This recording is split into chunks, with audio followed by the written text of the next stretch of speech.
On Manhattan's Upper East Side, behind tall wrought-iron gates and a discreet limestone facade at 9 East 71st Street, stood a mansion that absorbed whispers the way velvet absorbs light.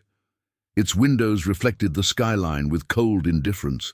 Its balconies faced the treetops of Central Park, and its doors opened silently onto polished stone floors that carried the weight of footsteps no one would publicly recount for years. The air inside often smelled faintly of old wood, expensive polish, and something metallic beneath the surface, a tension that seemed to cling to the walls. The mansion did not speak, yet it remembered. It remembered the echo of voices in hushed conversations, the low hum of security systems, the shuffle of cautious steps across marble, the laughter that ended too abruptly. Long before indictments, before headlines, before courtrooms, this house stood as a private world, insulated from consequence. And when its doors finally opened to investigators, the silence within became evidence. The mansion was not merely a structure of stone and glass. It was an environment engineered for isolation. 6 stories tall, spanning more than 20,000 square feet, it dominated its narrow stretch of East 71st Street, with a presence that felt both grand and concealed. Its limestone exterior, originally constructed in the early 1930s for a wealthy industrialist, bore the quiet dignity of old New York wealth. Ornamental ironwork curled along balconies like dark vines. High windows were positioned to capture light without revealing too much of what lay beyond them. The building's symmetry projected stability. Its stillness projected control. By the time Jeffrey Epstein acquired the property in 1998, the house had already lived many lives. It had once belonged to Les Wexner, the retail magnate who transferred ownership in a deal that would later be scrutinized. The mansion's transformation under Epstein's occupancy was meticulous. Interiors were redesigned with an aesthetic that fused opulence with theatrical symbolism. Walls were lined with framed portraits, some classical, some provocative, some unsettling. A grand staircase spiraled upward beneath carefully calibrated lighting that cast elongated shadows after sunset. Each floor was a vertical layer of secrecy. Security defined the house's rhythm. Cameras monitored entrances. Staff members moved with rehearsed discretion. Visitors passed through heavy doors into a foyer that absorbed sound. The atmosphere shifted immediately upon entry. The temperature slightly cooler than outside, the air dense and conditioned. The outside world muted to a distant murmur. Thick carpets swallowed footsteps. Doors closed softly but firmly. Windows were often shielded by heavy drapes that filtered sunlight into muted gold. Inside, certain rooms were designed for display, others for privacy. A study lined with bookshelves reached toward the ceiling, ladders sliding along brass rails. The scent of leather-bound volumes mingled with aged wood. The dining room, illuminated by a chandelier that scattered fractured light across polished surfaces, felt ceremonial. Yet deeper within the structure were spaces with no decorative intention, rooms defined by function rather than aesthetic. Investigators would later document massage tables, surveillance equipment, safes, digital storage devices. These objects would anchor the house in legal reality. The mansion's rooftop terrace overlooked Central Park. From that vantage point, the city appeared serene, almost forgiving. Sunsets washed the skyline in amber and violet. Wind brushed against stone parapets. Yet below, behind reinforced doors, other narratives unfolded in silence. The family life associated with the mansion was complex. Epstein's domestic partnership with Ghislaine Maxwell intersected with the house's daily operations. Maxwell, daughter of British media tycoon Robert Maxwell, moved within the space with familiarity and authority. Her presence was reported by staff and visitors as constant during key years. The mansion functioned not as a traditional home, but as a controlled ecosystem. Schedules were orchestrated, visitors were curated, Young women were transported in and out through side entrances. Staff adhered to strict protocols. The house operated with internal logic. Over time, allegations began to orbit the property. Early investigations in Florida during the mid-2000s cast indirect light toward New York, but the mansion remained sealed from public scrutiny. Its facade remained immaculate. Deliveries arrived discreetly. Vehicles stopped briefly at the curb. Inside, surveillance systems recorded movement. Outside, the street remained quiet. In July 2019, federal agents entered the mansion with search warrants. The stillness fractured. The sound of boots against marble echoed through the foyer. Flashlights swept across walls adorned with art. Safes were opened, hard drives catalogued, photographs taken. The house, once insulated by wealth and influence, became a crime scene. Dust particles hovered in beams of artificial light. The scent of disturbed air lingered. The mansion had absorbed years of secrecy. Now it yielded material proof. Images, documents, digital files. Rooms once guarded became documented. Staircases once ascended in silence now carried investigators floor by floor. The rooftop terrace stood exposed to the scrutiny of evidence teams. Every corner measured, every object tagged, yet even in exposure, the house retained its emotional gravity. It was not animated, yet it shaped behavior. The architecture imposed hierarchy. The verticality separated spaces by function and access. The heavy doors imposed barriers. The lighting curated perception. Those who entered experienced a controlled environment where visibility was selective and authority centralized. The mansion at 9 East 71st Street became more than a location in court documents. It became a symbol of how architecture can shelter power. Its rooms held conversations that would later be reconstructed through testimony. Its corridors framed movements that would be time-stamped through digital records. Its walls, though silent, stood as witnesses to a chronology of events that stretched across decades. When Jeffrey Epstein was arrested in July 2019 and later died in custody, the mansion remained standing, empty, yet charged. Curtains drawn, gates closed, the limestone facade unchanged. The house did not crumble. It did not confess. It remained physically intact, even as the narrative around it transformed into one of global scrutiny. In its stillness, the mansion carries the weight of everything that occurred within and because of it. The echoes remain, embedded in wood grain, in marble veins, in the geometry of rooms designed to conceal.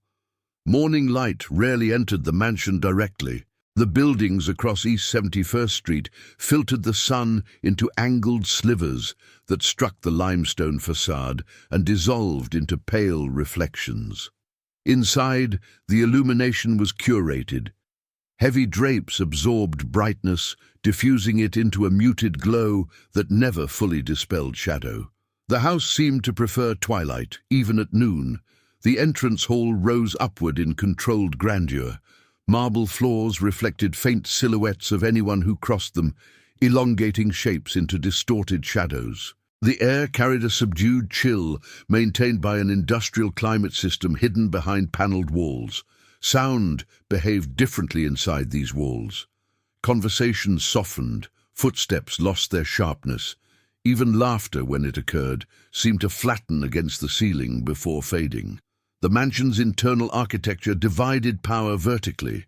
Lower levels hosted formal reception areas, rooms staged for impression. A library extended from wall to wall, with dark wooden shelves that reached toward ornate moldings. Leather-bound volumes stood in precise rows, their spines embossed in gold. The scent of aged paper and polished wood lingered, heavy and sweet. A rolling ladder glided along brass rails, whispering softly against metal. This was a room constructed for authority, intellectual, cultural, financial. It suggested depth. It projected legitimacy. The dining room rested nearby, anchored by a long table that could seat influential guests beneath the glow of a chandelier cut in geometric precision. Crystal refracted light into fractured beams that touched the walls like silent signals. Cutlery aligned with mathematical accuracy. The tablecloths were pressed into near perfection. When occupied, the room carried the faint aroma of wine, polished silver, and controlled conversation. Those dinners, documented through visitor logs and recollections, brought financiers, academics, politicians, and international figures across the threshold. The walls absorbed names that would later surface in court documents and investigative reports.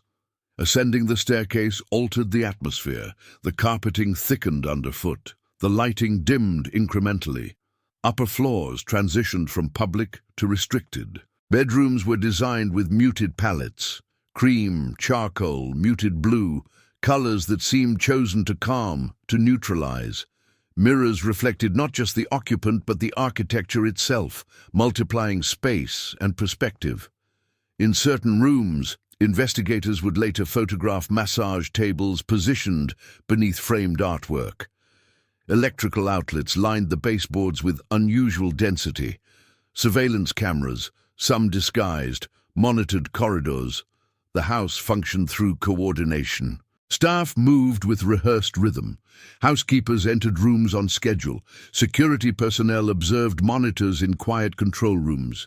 Drivers waited outside in black vehicles with tinted windows. The building operated as a closed circuit. Entrances and exits were tracked, access points limited. Ghislaine Maxwell maintained a presence within this system. Her movements were described as purposeful. She greeted visitors. She communicated with staff. Her association with the house created an atmosphere of oversight. The mansion was not chaotic, it was managed. Rooms were prepared in advance, schedules aligned. The vertical separation of floors ensured discretion. In the early 2000s, when legal scrutiny began to intensify in Florida, the New York mansion remained largely insulated. Its facade on East 71st Street revealed nothing of ongoing investigations elsewhere. Inside, operations continued. The library remained curated. The dining room hosted gatherings. Vehicles arrived and departed. Weather outside shifted with seasons. Winter wrapped the limestone exterior in frost, snow settling briefly along iron railings before melting into dark streaks. Inside, fireplaces emitted controlled warmth, their flames reflecting in glass surfaces. Summer brought humid air that pressed against the windows. The climate system hummed steadily, keeping interiors cool. Rain traced slow paths down the exterior walls, distorting reflections of passing traffic. The rooftop terrace, elevated above neighboring buildings, offered an unusual openness compared to the enclosed lower levels. From there, Central Park stretched in green expanse. The city noise softened into distant murmur. Wind swept across stone tiles. Potted plants lined the perimeter during warmer months. It was a space of contrast, exposed sky above, concealed floors below. Witness accounts and flight logs would later connect the mansion to broader networks of travel and recruitment, but the rooftop itself remained a silent overlook, bearing witness to departures and returns. When federal agents executed search warrants in July 2019, they entered a space that still carried the residue of routine. Dust rested undisturbed on certain surfaces. Closets contained meticulously arranged clothing. Safes were embedded within walls. Hard drives were recovered from locked cabinets. Investigators documented thousands of photographs, compact discs labeled with dates, and cash stored in drawers. The library, once a projection of cultured refinement, became an evidence site. Rooms were measured, catalogued, photographed. The staircase that once guided private ascent now served as a path for forensic teams. Evidence bags accumulated near the foyer. The silence was different, no longer curated, but imposed by absence. Outside, media presence gathered along the narrow street. Camera lenses pointed upward at shuttered windows. Neighbors watched from behind their own curtains. The mansion stood unmoving, its limestone facade unchanged, absorbing the weight of scrutiny. Within those walls, architecture had shaped experience. The separation of floors had structured access. The lighting had directed attention. The heavy doors had muffled sound. Environment influenced behavior. Space controlled movement. The mansion functioned not only as residence, but as instrument, its design reinforcing hierarchy, privacy, and isolation. Even emptied of occupants, the house retained density. Air seemed heavier in enclosed corridors. Light struggled to penetrate fully. The scent of wood polish lingered long after activity ceased. The building held memory in silence. The mansion's origins predated the scandal by decades, rooted in an era when New York's Upper East Side was consolidating its identity as a corridor of generational wealth. Constructed in 1931 for Herbert N. Strauss, co-owner of Macy's department store, the limestone townhouse rose during the Great Depression, a paradox of opulence amid economic collapse. Its architecture followed the neo-federal style, disciplined and symmetrical, projecting restraint rather than extravagance. Steel-reinforced floors, rare for private residences at the time, gave the structure unusual durability. Even in its earliest form, the house was built to endure. The facade, pale and imposing, was punctuated by tall windows framed in understated molding. A narrow stoop led to double doors, fortified by heavy hardware. From the street, the building suggested stability and permanence. Inside, Strauss had installed a private swimming pool, an uncommon luxury for Manhattan townhouses, located in the basement level. The pool room was tiled in pale ceramic, humidity lingering in the air. Water reflected ceiling lights in wavering patterns, casting ripples against the walls. The room felt sealed from the outside world, insulated by depth and design. Decades passed. Ownership shifted. In 1989, Leslie Wexner, founder of L Brands, acquired the property. During his tenure, renovations preserved its structural dignity while modernizing systems. Security was enhanced. Interior finishes were updated. Yet the essential geometry remained intact. Vertical dominance, compartmentalized floors, a single primary entrance controlling access. In 1998, Jeffrey Epstein assumed control of the mansion under circumstances later scrutinized in financial investigations. The transfer, valued at a price far below market rate, positioned Epstein within one of Manhattan's most exclusive residential enclaves. The house became his primary New York residence. Under Epstein's occupancy, the mansion's interior evolved into a curated environment layered with symbolism. Walls displayed large-format portraits, some historical figures, some contemporary associates, others provocative in nature. Artwork placement was deliberate, commanding attention at specific angles of entry. Lighting fixtures were recalibrated to emphasize particular pieces. The library expanded with additional volumes, rare books interspersed among decorative bindings.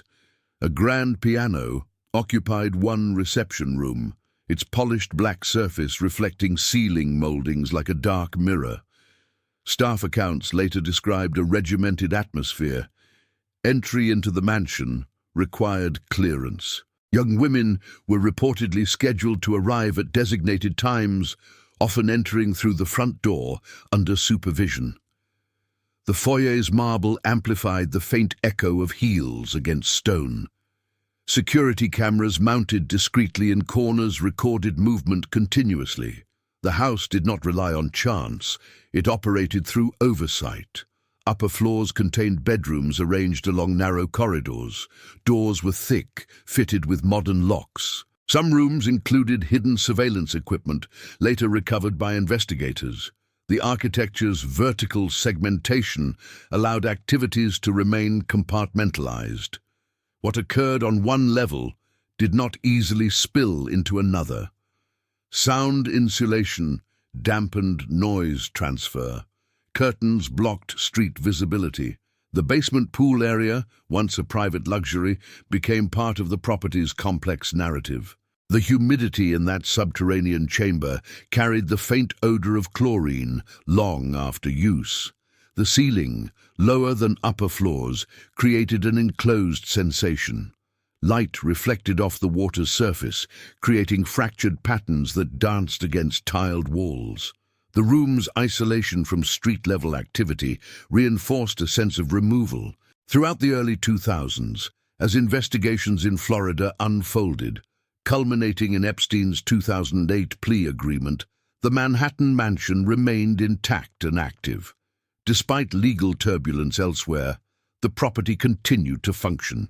Vehicles idled briefly at the curb before departing. Deliveries arrived in unmarked packages. The limestone exterior weathered seasons without visible change.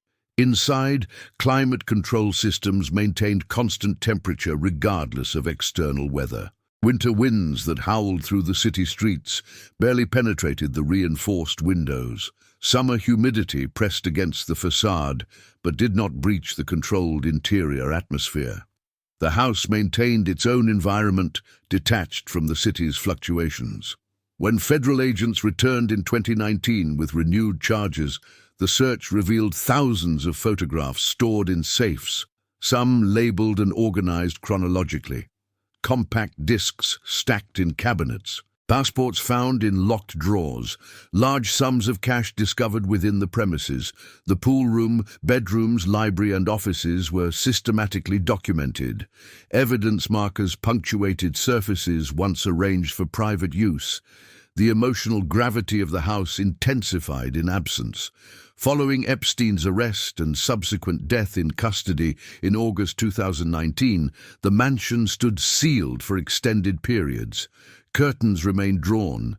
Dust accumulated along baseboards. The air inside grew stagnant without daily circulation. Rooms that once carried orchestrated movement became still chambers of suspended time. In 2021, the property was sold for approximately $51 million to developer Michael Daffy, marking a transition into another chapter. Yet even in sale, the house carried an inherited narrative. Its limestone exterior, unchanged since 1931, masked layers of occupancy that had reshaped its meaning. Architecture does not possess conscience, but it accumulates consequence. The reinforced floors that once symbolized structural ambition later supported investigations. The private pool that once suggested luxury became part of a documented interior. The staircase that once guided private gatherings later carried evidence technicians. The mansion remains physically intact, yet its history altered its identity. What began as a Depression-era symbol of resilience evolved into a sealed environment of secrecy. Its rooms preserved echoes of conversations, of directives, of arrivals and departures that would later be traced through testimony. By the mid-2000s, the mansion had settled into a rhythm that was both meticulous and impenetrable. From the outside, East 71st Street remained lined with quiet townhouses, their facades nearly identical in restraint. Black SUVs idled briefly before pulling away. Delivery personnel pressed intercom buttons and waited for permission to enter. The wrought iron gate opened with mechanical precision, then sealed again without hesitation. The limestone exterior betrayed nothing of the internal choreography unfolding beyond its doors. Inside, time seemed insulated from consequence. Morning routines began early. Staff arrived in staggered intervals. The kitchen lights flickered on before sunrise, casting a sterile glow over stainless steel counters. Coffee brewed, filling the lower level with a sharp, bitter aroma that drifted up the service staircase. Housekeepers moved through corridors with measured efficiency, straightening bedding, adjusting curtains, polishing surfaces already immaculate. Surveillance monitors hummed in quiet rooms, their screens dividing the mansion into segmented frames. The second and third floors, frequently referenced in investigative reports, carried a heavier atmosphere. Always narrowed slightly compared to the grand proportions below, compressing space and sound. Carpeting thickened, muting movement. Doors remained closed until opened deliberately. In certain rooms, investigators would later document massage tables positioned near beds, framed photographs on nightstands, safes embedded within walls. The arrangement of furniture suggested intention rather than spontaneity. Visitors often described the lighting as subdued even during daylight hours. Lamps provided localized illumination while overhead fixtures remained dim. The effect was intimate but controlled. Shadows gathered in corners, softening edges and blurring spatial boundaries. Windows, though large, were frequently draped. The outside world existed only as filtered brightness behind fabric. Recruitment and scheduling, according to later court testimony, were coordinated within these walls. Phone calls were placed from landlines and mobile devices. Names were written into appointment books. Instructions were relayed quietly through corridors. The mansion functioned as a centralized hub within a broader network, but its interior operations were self-contained. Those who entered did so under structured conditions. Access points were monitored. Movement was supervised. Ghislaine Maxwell's role intersected directly with the physical space. Witnesses testified that she often introduced visitors to the house, guiding them through rooms, normalizing the environment. Her familiarity with the architecture allowed her to navigate it without pause. The mansion's design supported this choreography, rooms unfolding sequentially, staircases directing vertical ascent, doors closing softly behind. The basement pool room remained one of the most isolated chambers. Humidity clung to the air, thick and persistent. Water rested still unless disturbed, reflecting ceiling lights in fragmented patterns. The tiled walls amplified the faintest splash. The absence of windows intensified enclosure. Above, life continued across 5 additional floors, yet below sound traveled differently, muted, absorbed by water and tile. As allegations expanded publicly in 2018 and 2019, the psychological weight within the mansion intensified. News reports circulated globally. Journalists gathered outside the gate. Yet inside, operations continued until the arrest in July 2019. The day federal agents entered, the shift in atmosphere was immediate and irreversible. Agents moved systematically through each level. Evidence markers dotted surfaces like silent punctuation. Safes were forced open, revealing passports and cash. Hard drives were catalogued. Thousands of photographs were seized, some stored in locked cabinets, others in safes concealed behind artwork. The library's quiet authority fractured under fluorescent forensic lighting. The staircase carried the sound of measured footsteps rather than private conversation. Dust particles drifted visibly in beams of investigative lamps. The scent of disturbed air replaced the usual controlled neutrality. Windows were opened briefly during the search, allowing humid summer air to mix with conditioned interior climate. For the first time in years, the mansion felt exposed. After Epstein's arrest and subsequent death in federal custody on August 10, 2019, the mansion entered a prolonged state of suspension. Curtains remained drawn, electricity powered minimal systems, staff presence diminished, silence deepened. Without daily movement, the air grew heavy, tinged with the faint odor of stagnant water from the unused pool. Hardwood floors creaked under temperature shifts. The house, once orchestrated with precision, stood in arrested stillness. Outside, seasons changed. Autumn leaves collected along the stoop. Winter frost edged the iron railings. Snow muffled the street, softening traffic noise. Inside, rooms remained untouched, frozen in arrangement. Beds stayed made, books aligned on shelves, surveillance equipment powered down. When the property eventually changed ownership in 2021, contractors entered with new purpose. Protective coverings lined the floors. Walls were inspected, renovation plans drafted. Yet beneath fresh paint and updated fixtures, the structural core remained. The reinforced floors from 1931, the vertical segmentation, the concealed rooms. Architecture endures beyond occupants. The mansion's psychological imprint extended beyond its physical boundaries. For those who testified in court, its hallways carried memory. For investigators, its rooms represented evidence catalogued in meticulous detail. For the city, it became a landmark associated not with heritage, but with secrecy revealed. Stone does not forget easily. Marble retains the echo of steps. Wood absorbs the scent of years. Light falls across surfaces regardless of history, yet history alters how light is perceived. The mansion at 9 East 71st Street remains a structure of limestone and steel, but its narrative is embedded in every corridor, every staircase, every sealed door that once controlled entry and exit. After the investigators left and the evidence was removed in sealed containers, the mansion did not immediately transform. It remained what it had always been structurally: limestone walls, reinforced floors, silent corridors. Yet absence changed its atmosphere. Without routine, without staff footsteps, without scheduled arrivals, the building's silence deepened into something heavier. Dust gathered in thin layers along window ledges. The chandeliers, once calibrated to glow over curated dinners, hung unlit. The library, stripped of certain contents during the search, stood in stillness, its shelves partially hollowed where items had been taken as evidence. Outside, the rhythm of Manhattan persisted. Taxis moved past the narrow street. Central Park shifted through its seasonal palette, green to amber to white and back again. But the house remained withdrawn.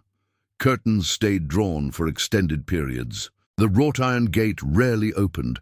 Neighbors passed without pausing. The facade, unchanged since 1931, carried no visible marker of the investigations that had unfolded inside. The psychological weight of the property expanded beyond its walls. Court proceedings referenced rooms by function and floor. Testimonies reconstructed movements through corridors and up staircases. Floor plans became exhibits. Photographs taken during the 2019 search circulated in legal filings. The mansion's architecture, its verticality, its compartmentalization, became part of documented history. Space itself entered the record. Inside, systems powered down gradually. Climate control reduced to minimal maintenance. The basement pool, once maintained with chemical precision, sat unused. The faint scent of chlorine dissipated. Water stilled beneath dim lights. In upper bedrooms, air thickened without circulation. Fabric absorbed humidity during summer months, then dried again in winter heat. The building aged quietly. When the property sold in 2021 for approximately $51 million, the transaction marked not closure, but transition. Contractors entered with blueprints and protective coverings. Marble floors were shielded, walls measured, structural assessments conducted.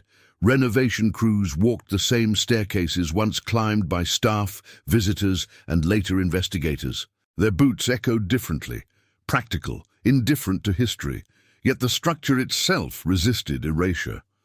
Reinforced steel beams from the original 1931 construction remained embedded within walls.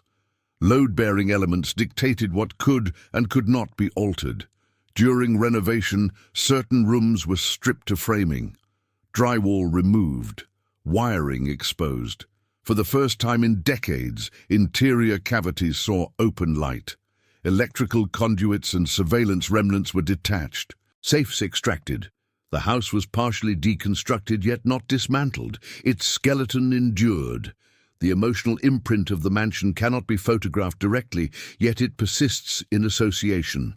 For survivors who described experiences within its rooms, the building remains anchored to memory. For investigators, it remains a site of evidence collection. For the city, it stands as a reminder that architecture can conceal as effectively as it can display. Even as new ownership reshapes interiors, perhaps modernizing, repainting, refurnishing, the geometry remains familiar. The staircase still ascends in measured turns. The windows still filter light from East 71st Street. The rooftop terrace still overlooks Central Park, wind brushing against stone parapets. The mansion's exterior continues to project the composure of old wealth, unchanged in proportion or symmetry. Time moves forward, but structures persist. The townhouse was built during economic collapse, survived world wars, witnessed generational change, and later became central to one of the most scrutinized criminal cases of the 21st century. Its limestone facade absorbed decades of weather and years of secrecy alike.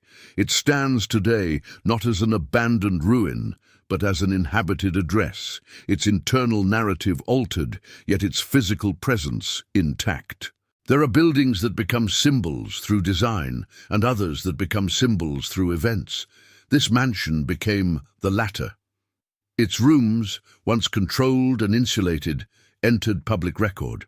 Its hallways, once private, became documented pathways in federal indictments. Its silence, once protective, transformed into evidence. At dusk, when light fades across the Upper East Side, the facade softens into shadow. Windows reflect the last traces of sunset over Central Park. Street lamps cast amber pools along the sidewalk. From the outside, it appears like any other grand townhouse, composed, still, self-contained. Yet within its walls lies a layered chronology, construction in crisis, decades of wealth, years of concealed activity, federal intervention and eventual transition. The mansion remains: stone, steel, marble, glass, architecture that endured occupancy, investigation, vacancy, and reinvention. Its history is embedded not only in documents and testimonies, but in the very structure that once sheltered secrecy behind limestone calm. The house stands silent, but irrevocably altered by the events it contained.